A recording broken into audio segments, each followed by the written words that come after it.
El grito de Teresa resonó por todo el consultorio médico como un trueno que anuncia tormenta. Sus palabras cortaron el aire con la precisión de un cuchillo afilado, y sentí como cada sílaba se clavaba en mi pecho como astillas de vidrio.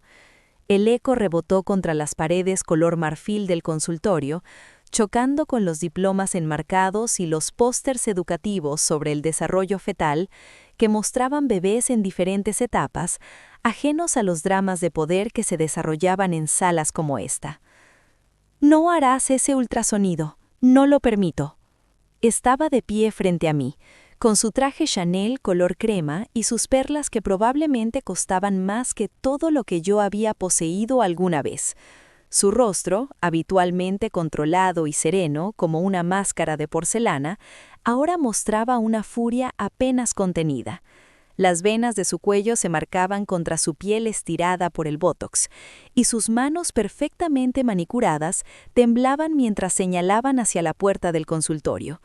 El rojo de su esmalte era del mismo tono que usaba para firmar cheques, carmesí sangre, imperioso, definitivo. Pude ver cómo sus fosas nasales se dilataban con cada respiración controlada, ese hábito que había perfeccionado en sus clases de yoga privadas con instructores que volaban desde California solo para ella. Incluso en su ira, Teresa García de Mendoza se negaba a perder completamente la compostura. Eso habría sido vulgar. Eso habría sido de gente como yo, de gente que gritaba en mercados y lloraba en público sin importarle quién miraba. Yo estaba sentada en la camilla de exploración, con la bata de hospital abierta sobre mi vientre de 5 meses. El gel para el ultrasonido ya estaba aplicado, frío contra mi piel, formando pequeños charcos azulados que reflejaban las luces fluorescentes del techo. Podía sentir cómo se deslizaba lentamente por mis costados, dejando un rastro húmedo que me hacía temblar. O tal vez el temblor venía de dentro, de ese lugar oscuro donde había enterrado mi coraje durante 3 años. El papel de la camilla crujía bajo mis muslos con cada pequeño movimiento involuntario, un recordatorio constante de mi vulnerabilidad. La doctora Méndez, una mujer de unos 50 años con gafas de marco dorado, había congelado sus movimientos, el transductor suspendido en el aire como si el tiempo mismo se hubiera detenido. Sus ojos se movían entre Teresa y yo, calculando, evaluando. Había visto esto antes, lo supe por la forma en que su mandíbula se tensó. Otras mujeres en camillas, otras suegras con collares de perlas y sentido de posesión. La doctora apretó el transductor con más fuerza, sus nudillos blanqueándose. Vi cómo sus labios se apretaban en una línea delgada, como si estuviera mordiendo palabras que quería decir pero no podía. Mi nombre es Carmen, tengo 31 años, y en ese momento, sentada en esa camilla con mi suegra gritándome órdenes, comprendí que los últimos 3 años de mi vida habían sido una mentira cuidadosamente construida. Pero para entender cómo llegué a ese punto, debo retroceder. Debo contarte sobre el sacrificio que hice por amor, y cómo ese amor se convirtió en mi mayor traición. El aire acondicionado zumbaba suavemente, indiferente al drama humano que se desarrollaba bajo su corriente fría. Podía escuchar el tic-tac del reloj de pared, cada segundo marcando el pulso de esta batalla silenciosa. Fuera del consultorio, en la sala de espera, alguien tosió. Una revista cayó al suelo con un susurro de papel. La vida continuaba, ajena a cómo la mía se estaba desmoronando. Me pregunté si las otras mujeres embarazadas allá afuera podían escuchar este espectáculo, si estaban intercambiando miradas incómodas mientras fingían leer artículos sobre lactancia materna. Pablo estaba detrás de su madre, por supuesto. Siempre estaba detrás de ella, física y metafóricamente. Su postura era la de un niño asustado, no la de un hombre de 34 años que estaba a punto de ser padre. Sus ojos evitaban los míos, fijos en el suelo de linóleo blanco del consultorio, como los patrones del piso fueran súbitamente fascinantes.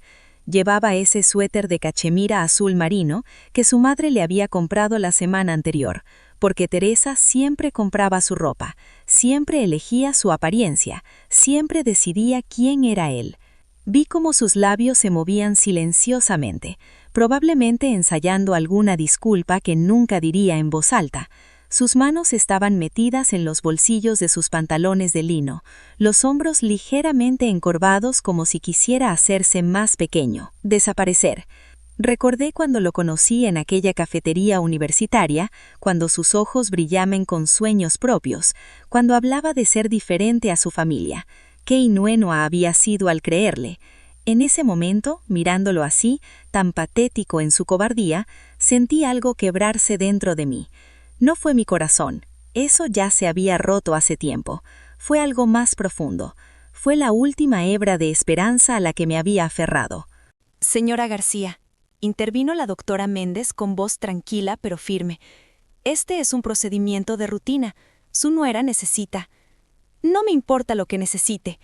Teresa dio un paso adelante y pude oler su perfume caro, ese Chanel número 5 que usaba como armadura contra el mundo. El aroma era abrumador, mezclándose con el olor antiséptico del consultorio y el gel del ultrasonido. Laca de cabello, menta de sus pastillas para el aliento y algo más, el olor metálico del control absoluto. Este bebé es un García, y como abuela tengo derecho a... Sus palabras flotaban en el aire como veneno dulce. Cada vez que decía García, su barbilla se elevaba 1 milímetro más, su espalda se enderezaba a otro grado. El apellido era su cetro, su escudo, su justificación para todo. Como si esas 2 sílabas justificaran cualquier intrusión, cualquier abuso, cualquier violación de límites. No tiene ningún derecho. Mi voz salió más fuerte de lo que esperaba, interrumpiendo su discurso. El sonido de mis propias palabras me sorprendió. Sonaban valientes, sonaban firmes. No sonaban como la Carmen que había aprendido a ser en esta familia. Mis manos se posaron protectoramente sobre mi vientre, sintiendo el calor de la vida que crecía dentro de mí. Mi bebé. No su heredero, no su proyecto. Mi bebé. Podía sentir una pequeña protuberancia bajo mis dedos. Tal vez un codo, tal vez un pie. Este es mi bebé, mi cuerpo, y voy a hacerme este ultrasonido. El silencio que siguió fue tan denso que podría haberse cortado con tijeras. El zumbido del aire acondicionado pareció volverse ensordecedor. La doctora Méndez contuvo la respiración. Incluso Pablo levantó la vista del suelo, sus ojos muy abiertos, su boca ligeramente abierta en shock. Por un momento vi un destello de algo en su rostro. ¿Admiración? ¿Miedo? Antes de que sus ojos volvieran a bajar. Teresa me miró como si acabara de abofetearla. Su rostro pasó por una serie de microexpresiones: sorpresa, indignación, furia y finalmente algo que casi podría haberse confundido con respeto. Casi. Sus mejillas, habitualmente pálidas por capas de maquillaje caro, se tiñeron de un rosa subido. Una vena palpitaba en su sien. La perla de su collar tembló ligeramente con cada respiración agitada. En los 3 años que llevaba casada con Pablo, nunca la había contradicho abiertamente. Siempre había bajado la cabeza, siempre había aceptado sus comentarios venenosos sobre mi origen humilde, sobre mi familia, sobre cómo una mujer de mi clase jamás sería suficientemente buena para su precioso hijo. Había soportado sus correcciones sobre qué tenedor usar, cómo sostener una copa de vino, qué ropa era apropiada para una García. Había tragado mi orgullo tantas veces que ya no recordaba su sabor. Había sonreído en cenas donde me trataba como la sirvienta, había sentido cuando me explicaba cómo gente como yo no entendía las sutilezas de la alta sociedad. Pero ahora, con mi mano sobre mi vientre y el gel frío recordándome por qué estaba aquí, algo había cambiado. Tal vez era el instinto maternal, tal vez era simplemente que había llegado a mi límite. O tal vez, finalmente, había encontrado algo por lo que valía la pena luchar. Para entender la magnitud de lo que estaba sucediendo en ese consultorio, necesitas saber la verdad sobre mi matrimonio con Pablo. Necesitas saber sobre el sacrificio que hice, un sacrificio tan grande que todavía me despierto en medio de la noche con el peso de esa decisión oprimiendo mi pecho como una losa de cemento. Hace 3 años y medio, cuando conocí a Pablo en aquella conferencia sobre arquitectura sostenible, pensé que había encontrado a mi alma gemela. Era encantador, educado, con una sonrisa que iluminaba toda la habitación. Recuerdo el olor de su colonia cara, algo entre cedro y bergamota, tan diferente del aftershave barato que usaba mi padre. Me habló de sus sueños de diseñar edificios ecológicos, de cambiar el mundo una estructura a la vez. Sus manos gesticulaban con entusiasmo, dibujando formas invisibles en el aire, trazando estructuras que solo él podía ver. En ese momento pensé, este hombre tiene alma de artista. ¡Qué equivocada estaba! No mencionó que su madre controlaba cada aspecto de su vida, ni que él era incapaz de tomar una sola decisión sin su aprobación. Nos casamos 6 meses después, en una ceremonia que Teresa organizó completamente. Yo quería algo simple, íntimo, pero terminamos con 300 invitados en el club de campo más exclusivo de Madrid. El lugar olía a dinero viejo y flores importadas. El parqué brillaba tanto que podías ver tu reflejo, y las arañas de cristal proyectaban prismas de luz sobre los manteles de lino blanco almidonado. Mi familia, humilde pero digna, se sintió completamente fuera de lugar entre la élite de Teresa. Mi padre, un albañil jubilado, llevaba el único traje que poseía, comprado para la boda. Todavía recuerdo cómo se tiraba del cuello de la camisa cada pocos minutos, incómodo, dejando marcas rojas en su piel curtida. Mi madre había pedido prestado un vestido azul claro que le quedaba una talla grande. Las mangas le colgaban de forma extraña y pasó toda la ceremonia ajustándoselas nerviosamente. Y Teresa se aseguró de que todos notaran la diferencia. ¡Qué pintoresco! Fue todo lo que dijo cuando conoció a mis padres, con una sonrisa que no llegaba a sus ojos. El desprecio en su voz era tan sutil que solo yo lo capté, como veneno diluido en champán. Pero el verdadero sacrificio vino después. 3 meses después de nuestra boda, Pablo llegó a casa pálido como un fantasma. Era un martes lluvioso de noviembre. Recuerdo el sonido de la lluvia golpeando contra las ventanas. Se dejó caer en el sofá de nuestro pequeño apartamento, el que habíamos alquilado con mi salario como diseñadora gráfica freelance, y me miró con ojos llenos de lágrimas. «Carmen», susurró, y su voz temblaba tanto que apenas lo reconocí. «He hecho algo terrible». Mi corazón se detuvo. El aire en la habitación pareció espesarse. Un escalofrío me recorrió la columna vertebral.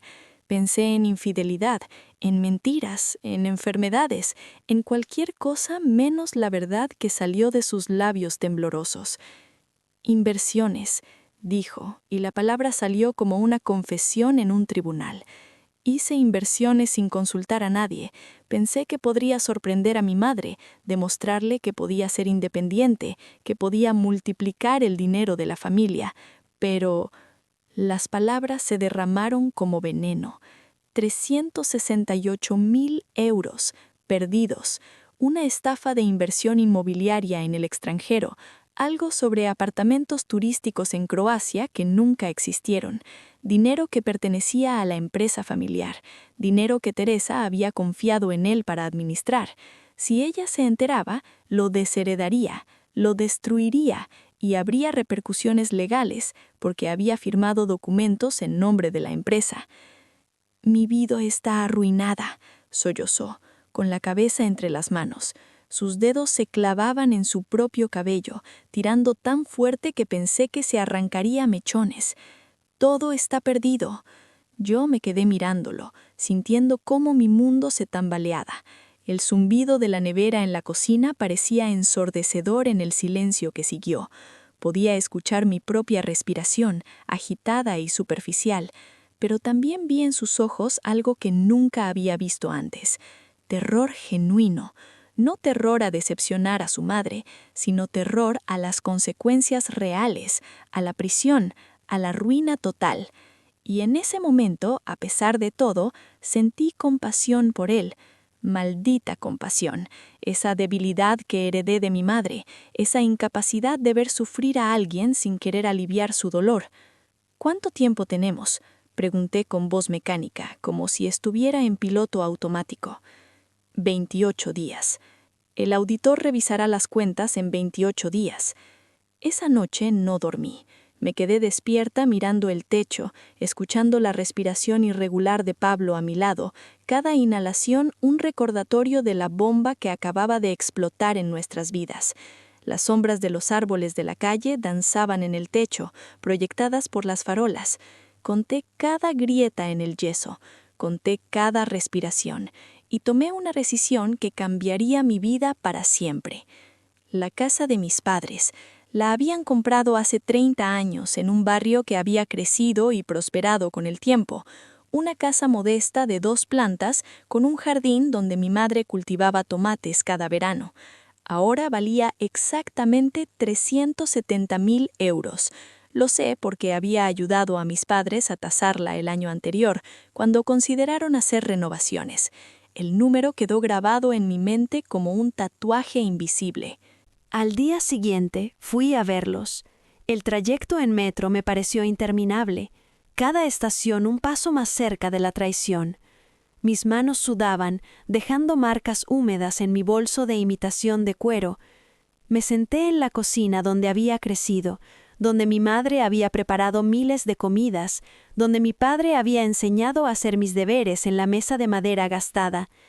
El olor a café recién hecho llenaba el aire, mezclándose con el aroma de las galletas de mantequilla que mi madre acababa de hornear.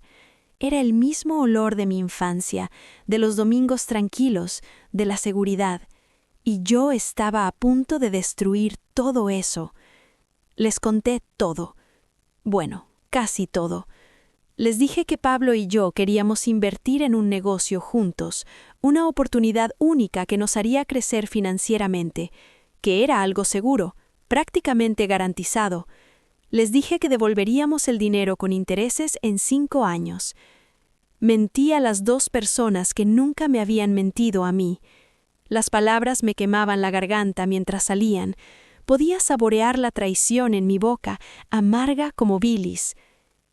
«Carmen, esa es nuestra seguridad», dijo mi padre con sus manos callosas alrededor de su taza de café, manos que habían construido docenas de casas para otros, manos que habían trabajado bajo el sol abrasador para darme una educación. «Es todo lo que tenemos». «Lo sé, papá, pero confía en mí. Esto cambiará nuestras vidas». Otra mentira, otra daga clavada en mi propia conciencia. Y lo hizo, solo que no de la manera que había prometido. Mis padres firmaron los papeles, vendieron su casa, la casa donde habían vivido durante 3 décadas, donde habían criado a sus 3 hijos, donde habían construido su vida. Se mudaron a un apartamento pequeño en las afueras, lejos de sus vecinos de toda la vida, lejos de ese jardín con tomates, y me dieron cada céntimo. Yo salvé a Pablo, cubrí su error, y cuando Teresa revisó las cuentas, todo estaba en orden. Nunca supo lo cerca que había estado su hijo de destruir todo. Pero había una condición para mi silencio, una condición que negocié con Pablo esa noche cuando le entregué el cheque. Nos sentamos frente a frente en nuestro pequeño comedor, y por primera vez en nuestro matrimonio, fui yo quien dictó los términos. La lámpara del techo parpadeaba ligeramente, creando sombras oscilantes en su rostro. «Tu madre nunca sabrá de esto», le dije mirándolo directamente a los ojos sin pestañear. Mi voz sonaba diferente, más dura, más fría. Era la voz de alguien que acababa de vender su alma. «Tu madre nunca sabrá de esto», le dije mirándolo directamente a los ojos sin pestañear. «Tú me debes lealtad absoluta. Me lo debes todo, Pablo. Tu libertad, tu herencia, tu futuro. Todo me lo debes a mí». Él lloró y asintió, me juró amor eterno, me prometió que siempre estaría de mi lado. Sus lágrimas mojaban mis manos mientras las besaba una y otra vez, dejando rastros salados en mi piel. Fueron promesas vacías, por supuesto, pero eso lo descubriría después. Los siguientes 3 años fueron una obra de teatro cuidadosamente orquestada. Yo desempeñaba el papel de la nuera perfecta, tragándome cada comentario despectivo de Teresa, sonriendo cuando me criticaba mi ropa, mi forma de hablar, mi trabajo insignificante como diseñadora. Pablo nunca me defendía, ni una sola vez. Es solo su forma de ser, me decía cuando yo lloraba en privado, mis lágrimas empapando la almohada de seda que Teresa nos había regalado. No lo dice con mala intención, pero yo sabía la verdad. Teresa me odiaba porque no era lo suficientemente buena para su hijo, y más importante, me odiaba porque no podía controlarme tan fácilmente como controlaba a Pablo. Veía cómo él se encogía bajo su mirada, cómo su voz cambiaba cuando Teresa entraba a una habitación, volviéndose más aguda, más infantil. Era como ver a un hombre de 30 años transformarse en un niño de 10, buscando desesperadamente la aprobación materna que nunca llegaba. El embarazo fue sorpresa. No lo estábamos buscando, pero cuando vi las 2 líneas en la prueba, sentí una emoción que no había experimentado en años. Un bebé, mi bebé, algo que sería mío, algo que Teresa no podría tocar. Mis manos temblaban mientras sostenía la prueba, el plástico cálido contra mis dedos. Por primera vez en 3 años sonreí genuinamente. Me imaginé una carita pequeña, unos ojos curiosos mirándome solo a mí, sin juicios, sin expectativas de linaje o estatus social. Qué ingenua fui. Cuando le conté a Pablo, su primera reacción no fue alegría, fue pánico. El color abandonó su rostro y sus ojos se movieron rápidamente hacia la puerta, como si su madre pudiera materializarse en cualquier momento. Vi cómo tragaba saliva, cómo sus dedos se crispaban contra sus pantalones. ¿Se lo has dicho a alguien?, preguntó inmediatamente, su voz tensa. No, quería que tú fueras el primero en saberlo. Bien, no digas nada todavía. Déjame pensar cómo decírselo a mi madre. Incluso entonces, incluso en ese momento que debería haber sido nuestro, ella estaba en medio. Sentí como la alegría se desvanecía de mi pecho, reemplazada por algo frío y pesado. Era como si alguien hubiera apagado una vela en una habitación oscura, dejándome a tientas en la penumbra. Teresa se enteró una semana después. Organizó una cena familiar en su mansión en las afueras de Madrid, esa casa con más habitaciones de las que una persona podría usar en toda una vida. El aroma a cera de abeja y rosas frescas llenaba el aire, mezclado con el olor distintivo de dinero viejo, cuero, madera pulida, perfume caro. Me senté en su comedor formal, rodeada de cristalería de baccarat y cubertería de plata heredada, mientras Pablo tartamudeaba el anuncio. Podía sentir la textura del mantel de lino bajo mis dedos sudorosos, contando mentalmente las rosas del centro de mesa. 15 rosas blancas perfectas, cada una idéntica a la anterior, como soldados en formación. Mamá, tenemos noticias. Carmen vamos a tener un bebé. El silencio que siguió fue glacial. Teresa se quedó completamente inmóvil, su tenedor suspendido a mitad de camino hacia su boca. Pude ver mi reflejo distorsionado en la cubertería plateada. Lentamente, muy lentamente, lo bajó. El tintineo del metal contra la porcelana resonó como una sentencia.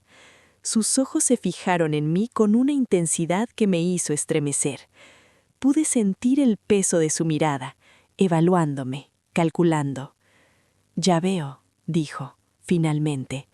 Su voz era suave, casi amable, pero había acero debajo. «¡Qué conveniente!». No entendí el comentario entonces. No comprendí la acusación implícita, el veneno que destilaba esa única palabra, conveniente. Pero debería haberlo hecho. Debería haber visto la forma en que sus dedos se tensaron alrededor de su copa de vino, cómo sus labios se apretaron en una línea delgada antes de recuperar su compostura perfecta.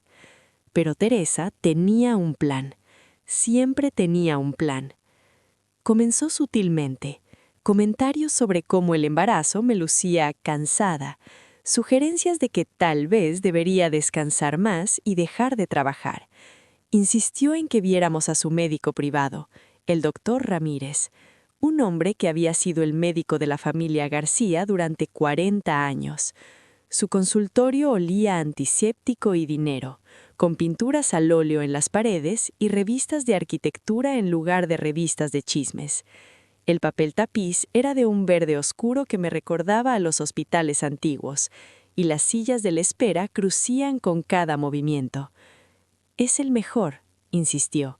«Solo lo mejor para mi nieto». Yo acepté porque era más fácil que pelear, y porque honestamente estaba exhausta de batallar constantemente contra ella. Cada conversación con Teresa me dejaba exhausta, como si hubiera corrido un maratón emocional. Las cosas cambiaron realmente cuando cumplí 4 meses. Teresa comenzó a asistir a todas mis citas médicas, todas, sin invitación. Simplemente aparecía en la sala de espera con su sonrisa perfecta y sus ofertas de apoyo. Siempre llevaba el mismo perfume, Chanel número 5, tan fuerte que me provocaba náuseas. El olor se mezclaba con mis mareos matutinos, creando una asociación que aún hoy me revuelve el estómago. «Una primeriza necesita orientación», decía, ignorando mis protestas débiles. Pablo, por supuesto, pensaba que era maravilloso que su madre estuviera tan involucrada.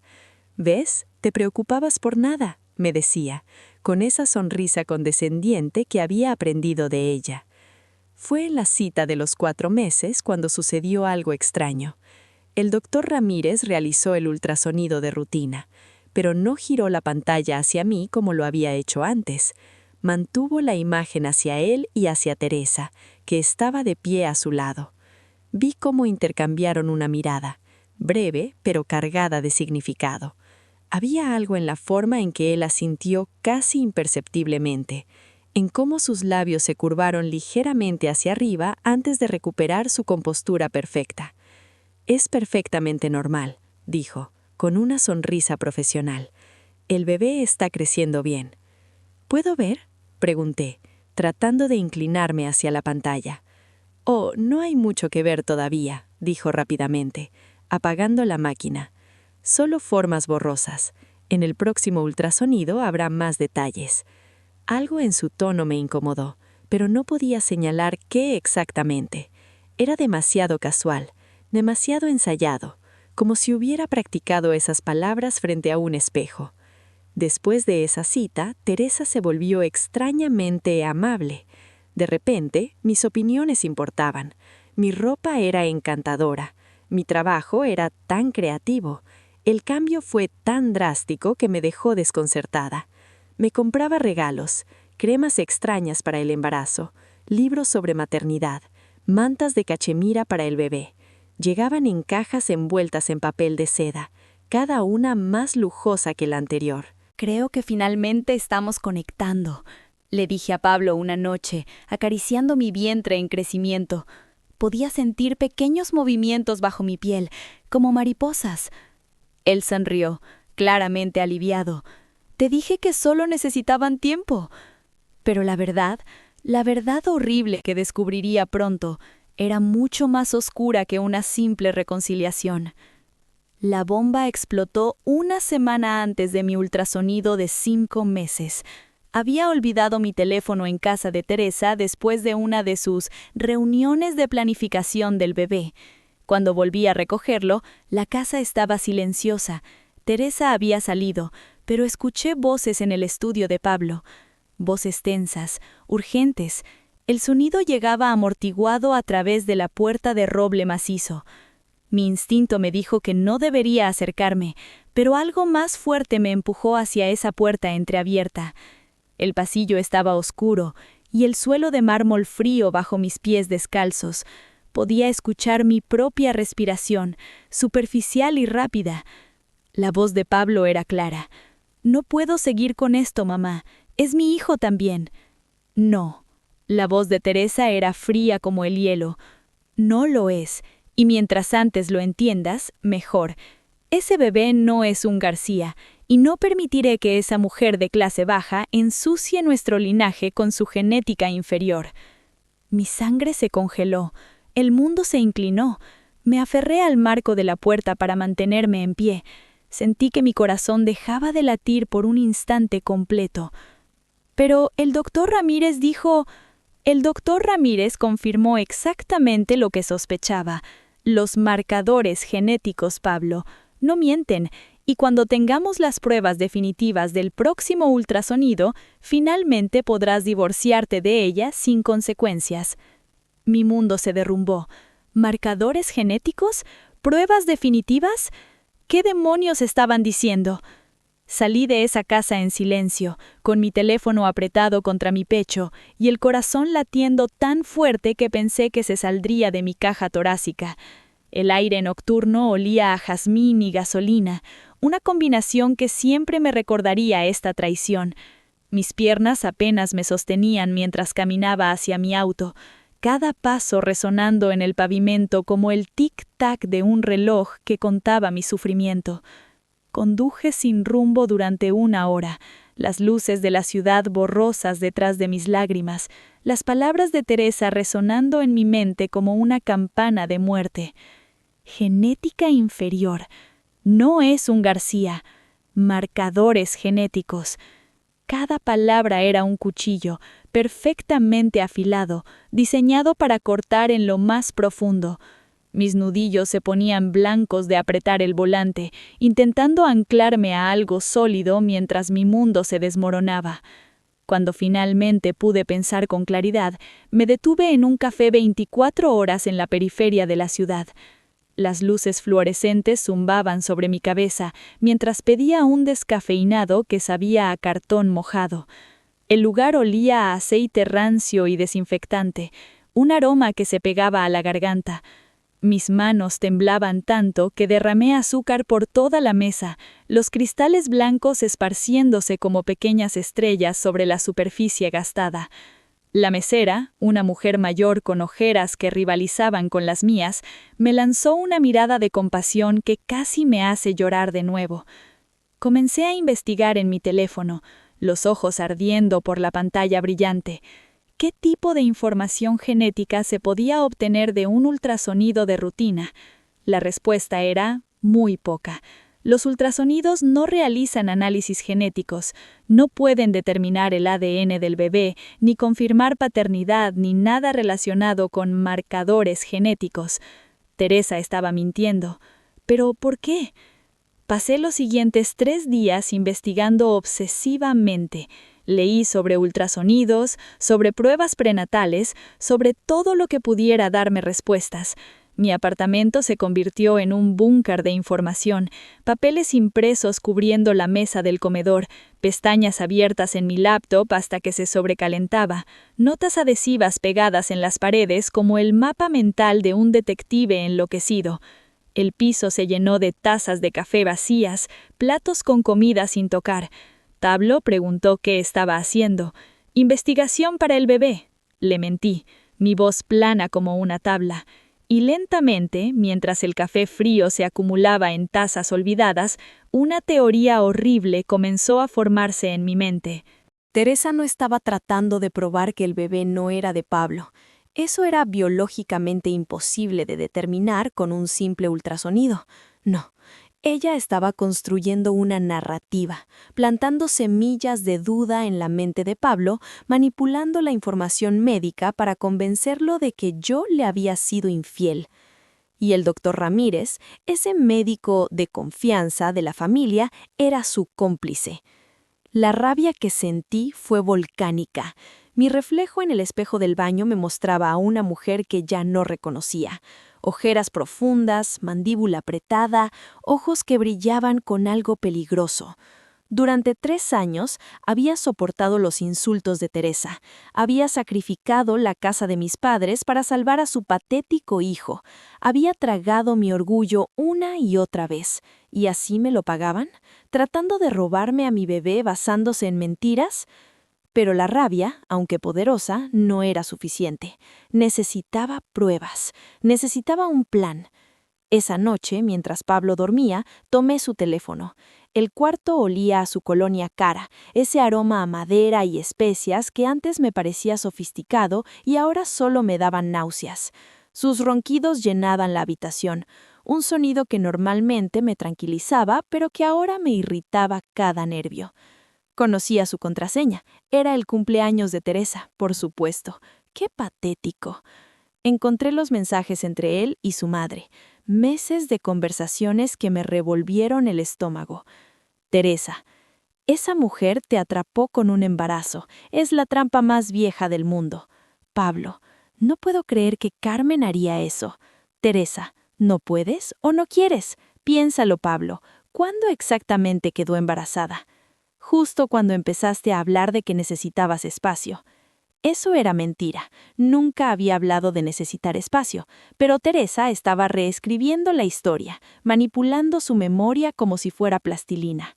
Teresa, el doctor Ramírez puede realizar pruebas discretas. Nadie tiene que saber. Y cuando tengamos la prueba de que ese bebé no es tuyo, finalmente podrás liberarte. Pablo, ¿y si es mío? Teresa, entonces lo enfrentaremos cuando llegue el momento. Pero Pablo, hijo mío, necesito que estés preparado para la verdad. Esa mujer no es quien dice ser. Leí mensaje tras mensaje, cada uno más venenoso que el anterior. Teresa había estado trabajando en Pablo durante meses, envenenando su mente contra mí, construyendo una realidad alterna donde yo era la villana.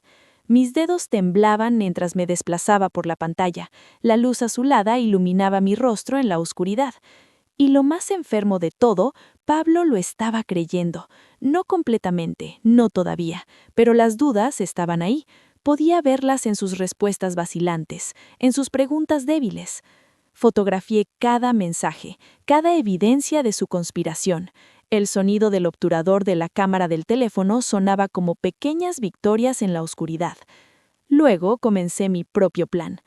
Primero necesitaba un nuevo médico. Busqué en línea y encontré a la doctora Méndez, una obstetra con excelentes reseñas que no tenía ninguna conexión con la familia García. Su foto profesional mostraba a una mujer de mirada amable pero firme. Programé una cita sin decirle a nadie. Segundo, necesitaba asesoramiento legal. Contacté a una abogada especializada en derecho familiar, la doctora Blanca Ruiz. Su oficina olía a libros viejos y café fuerte, un aroma que me hizo sentir, por primera vez en días, que había esperanza. Las paredes estaban cubiertas de diplomas y certificados que brillaban bajo la luz tenue. Le conté todo: el dinero que había prestado para salvar a Pablo, las mentiras de Teresa, los mensajes que había encontrado. Ella tomaba notas meticulosas, su pluma rasguñando el papel con autoridad. Esto es manipulación psicológica y potencialmente fraude médico si el doctor Ramírez está falsificando información, pero necesitarás pruebas sólidas. Las tendré, le prometí. Mi voz sonaba diferente ahora, más firme, más dura. Tercero, y esto fue lo más difícil, llamé a mis padres. Me senté en mi auto con las manos temblorosas y marqué su número. Afuera, los niños jugaban en un parque, sus risas un recordatorio doloroso de la inocencia que estaba a punto de proteger a cualquier costo. El sol de la tarde pintaba el cielo de naranja y rosa, colores demasiado hermosos para un día tan oscuro. Carmen, cariño, contestó mi madre. ¡Qué sorpresa agradable! Mamá, necesito contarte algo sobre el dinero que te quedé hace 3 años. El silencio al otro lado de la línea fue pesado, espeso como el humo. Sabíamos que había algo más, dijo mi padre, quien había tomado el otro teléfono. Una inversión empresarial que requería exactamente el valor de nuestra casa. Siempre supimos que había algo más. Las lágrimas rodaron por mis mejillas. Lo siento mucho. Mentí para proteger a Pablo. Él había perdido dinero de su familia y yo pensé que estaba salvando nuestro matrimonio. Oh, mi hija, suspiró mi madre. ¿Y qué has recibido a cambio de ese sacrificio? Nada bueno, mamá, nada bueno. Les conté todo, sobre Teresa, sobre las mentiras, sobre el plan para quitarme a mi bebé. Esperaba que me odiaran, que me dijeran que era mi culpa por ser tan tonta. En cambio, mi padre dijo: entonces los haremos pagar, no por el dinero, eso ya está perdido, pero por intentar lastimarte a ti y a nuestro nieto. Eso no lo toleraremos. Ese apoyo, ese amor incondicional después de todo lo que había hecho, me dio la fuerza que necesitaba para continuar. Los siguientes días fueron de preparación meticulosa. Programé el ultrasonido con la doctora Méndez para el mismo día que supuestamente tendría la cita con el doctor Ramírez.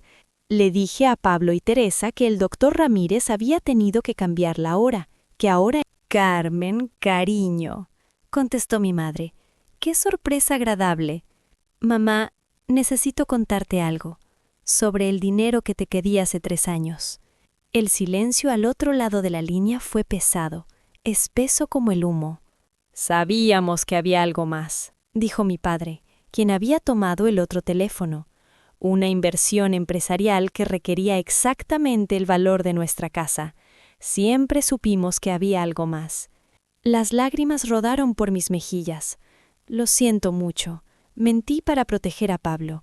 Él había perdido dinero de su familia y yo pensé que estaba salvando nuestro matrimonio. Oh, mi hija, suspiró mi madre. ¿Y qué has recibido a cambio de ese sacrificio? Nada bueno, mamá, nada bueno. Les conté todo, sobre Teresa, sobre las mentiras, sobre el plan para quitarme a mi bebé. Esperaba que me odiaran, que me dijeran que era mi culpa por ser tan tonta. En cambio, mi padre dijo, «Entonces los haremos pagar, no por el dinero, eso ya está perdido, pero por intentar lastimarte a ti y a nuestro nieto. Eso no lo toleraremos». Ese apoyo, ese amor incondicional después de todo lo que había hecho, me dio la fuerza que necesitaba para continuar. Los siguientes días fueron de preparación meticulosa. Programé el ultrasonido con la doctora Méndez para el mismo día que supuestamente tendría la cita con el doctor Ramírez. Le dije a Pablo y Teresa que el doctor Ramírez había tenido que cambiar la hora, que ahora era más temprano. Practiqué la mentira frente al espejo hasta que sonó convincente.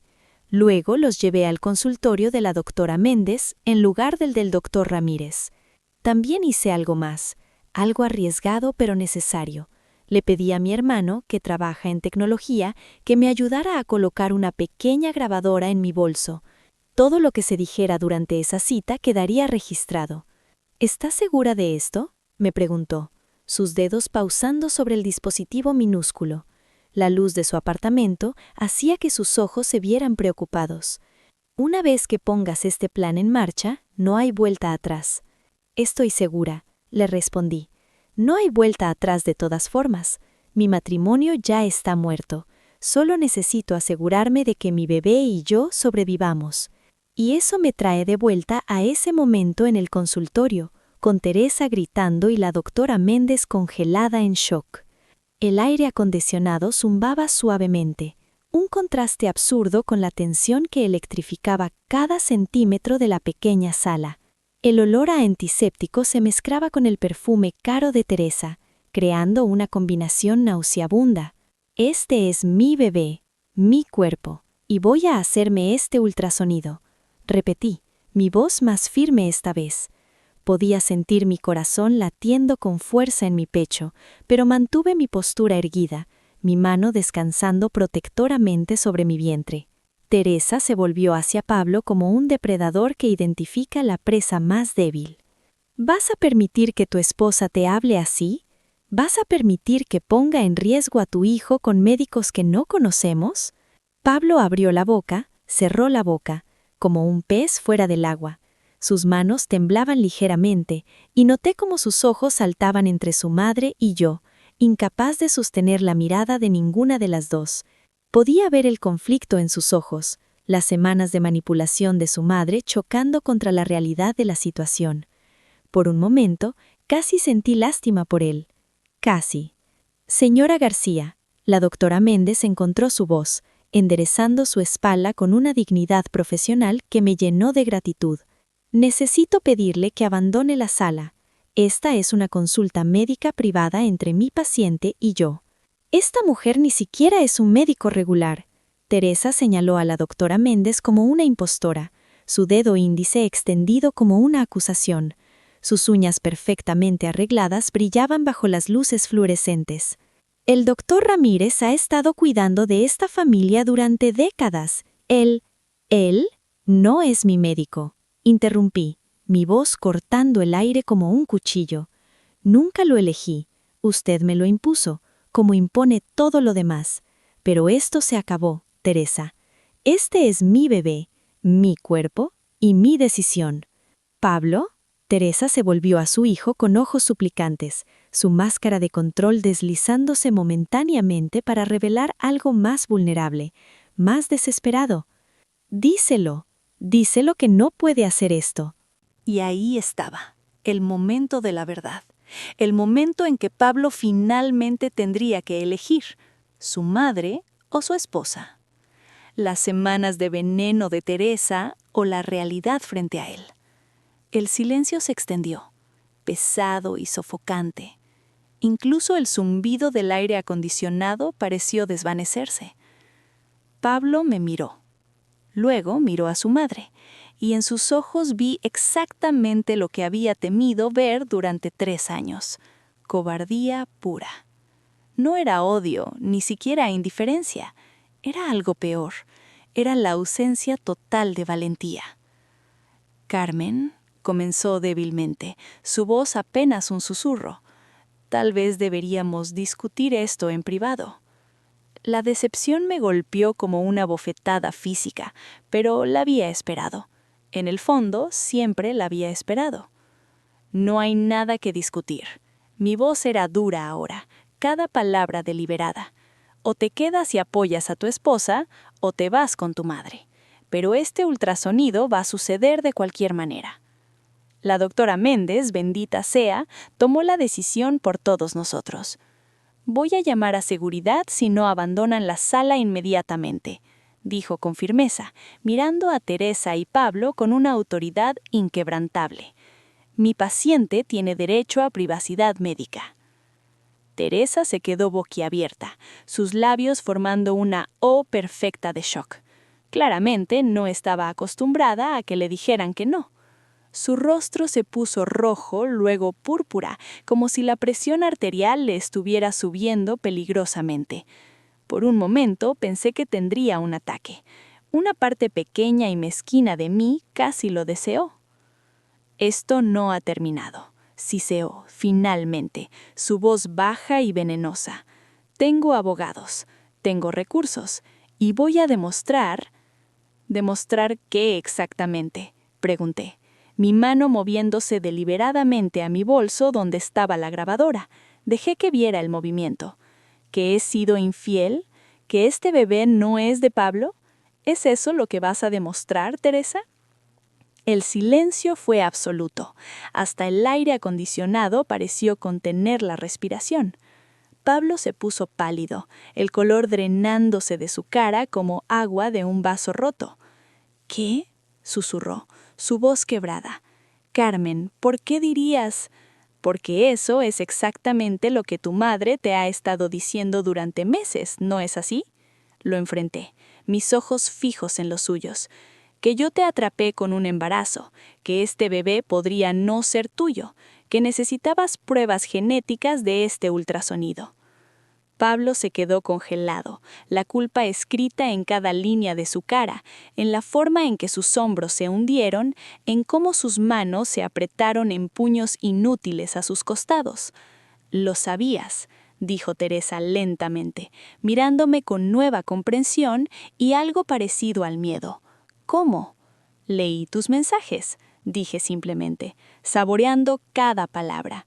Cada mensaje venenoso, cada mentira, cada manipulación. Lo fotografié todo. Teresa dejó escapar un grito ahogado, su mano volando a su garganta. Eso es invasión de privacidad. Eso es... ¿ilegal? No, no lo es. No cuando los mensajes están en el teléfono de mi esposo, que comparto legalmente como su esposa. Me volví hacia Pablo, observando cómo se encogía bajo mi mirada. ¿Quieres saber algo divertido?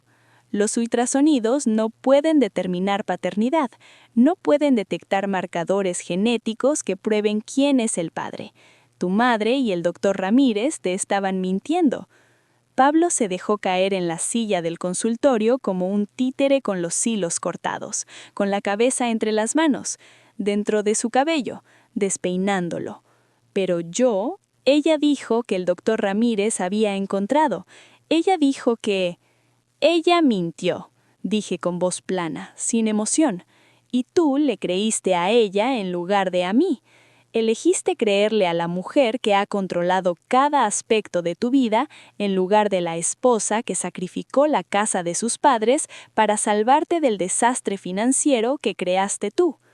Ahora fue el turno de Teresa de quedarse boquiabierta. Su máscara de superioridad se resquebrajó completamente. ¿De qué casa? ¿De qué estás hablando? Sonreí, pero no había alegría en él. Era la sonrisa de alguien que finalmente juega su carta ganadora. Oh, ¿Pablo nunca te lo contó? Hace 3 años tu precioso hijo perdió 368,000 euros de dinero de la compañía familiar en una estafa de inversión. Yo vendí la casa de mis padres para cubrir las pérdidas antes de que tú lo descubrieras, antes de que lo desheredaras, antes de que lo metieras en prisión. El color abandonó el rostro de Teresa como la marea retrocediendo. Se tambaleó ligeramente, agarrándose del respaldo de una silla. Se volvió hacia Pablo con ojos salvajes, traicionados. ¿Eso es cierto? Pablo no podía mirarla. Sus ojos estaban fijos en el suelo, en las baldosas blancas y brillantes que de pronto parecían fascinantes. Mamá, yo iba a decírtelo, pero... ¿Pero qué? ¿Pero decidiste dejar que esta mujer te rescatara? ¿Decidiste deberle todo? Exactamente, dije suavemente, casi con ternura. Me debe todo. Su libertad, su herencia, su futuro. Todo. Y aún así me traicionó. Los dos me traicionaron. La doctora Méndez había estado observando este drama desarrollarse con ojos cada vez más grandes. Quizás, dijo con voz cautelosa, todos deberíamos tomar un momento para calmarnos. No, dije, mi voz final. No más momentos, no más espera. Quiero ese ultrasonido ahora, y quiero que ellos se vayan. Teresa abrió la boca para protestar una vez más, pero algo en mi expresión debió haberle dicho que esta vez había ido demasiado lejos. Sin otra palabra, giró sobre sus tacones Louboutin y salió de la sala, dejando una nube de Chanel número 5 en su estela. El clic-clac de sus tacones resonó en el pasillo, cada paso una pequeña derrota. Pablo se quedó sentado en la silla, roto, fragmentado. Carmen, yo... Vete con tu madre, Pablo, dije con cansancio, toda la adrenalina drenándose de mi cuerpo de repente. Es donde siempre has pertenecido de todos modos. Él se fue sin decir nada más, siguiendo el rastro de perfume de su madre como un perro perdido. Y finalmente, tuve mi ultrasonido en paz. La doctora Méndez movió el transductor sobre mi vientre, el gel frío haciéndome estremecer, y ahí, en la pantalla, estaba mi bebé, perfectamente formado, perfectamente sano, moviéndose y girando como un pequeño bailarín. Las lágrimas rodaron por mis mejillas, pero esta vez eran de alivio, de amor, de esperanza. Todo se ve perfecto, dijo la doctora Méndez con una sonrisa genuina.